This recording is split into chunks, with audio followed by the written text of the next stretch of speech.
We are in the midst of a crisis. The opioid epidemic, it's everywhere.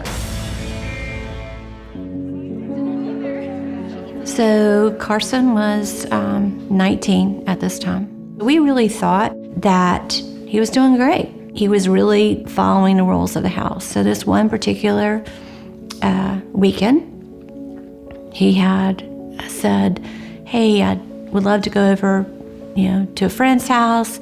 Can I spend the night? It was around Thanksgiving time. I haven't done heroin in like 3 months now, 4 months.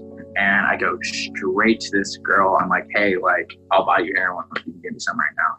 So we start doing it, and it is the worst stuff. So I load up mine. Only 2 bags I did, and mine was almost black. It looked like tar. It looked nasty. And I just did it, just went out. I just knew I was gonna die as a heroin addict.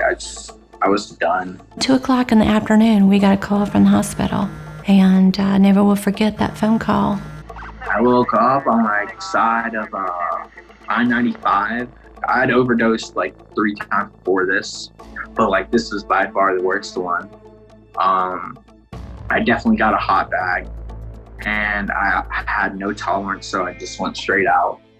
I think they used 4 batches on me, and they started hitting me with IV Narcan. Naloxone is commonly known as Narcan, is a very safe antidote to opioid overdose. The prescription version is given as a nasal spray. Typically 1 spray will reverse most opioids. It lasts about 90 minutes. It would allow them to resume normal breathing. It would help bring up their blood pressure. If you've ever seen this firsthand, it's actually amazing to watch someone that's basically not alive shoot this in their nose or Narcan that EMS uses, and they come right back in an instant. And then emergency services could be called in, and that person could be taken to the emergency department and given more definitive treatment.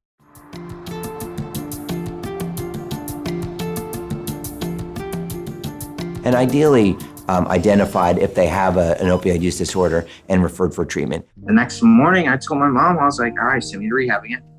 I'm ready for it, let's go. Send me to a good one this time. I was like, all right. He had actually had a drug poisoning or overdose before, so what made this one different? I think that he got to the point where he just was sick and tired of being sick and tired. I don't want to do this anymore. I'm tired. I've been living this way for the past 4 years of my life. Honestly, since I was 13 years old. He's thriving in recovery and seems to be doing really well. And as much, I think, as any parent would want their child close to them, we are proud of his recovery and want him to concentrate on him. We're very hopeful, but understanding this is a disease.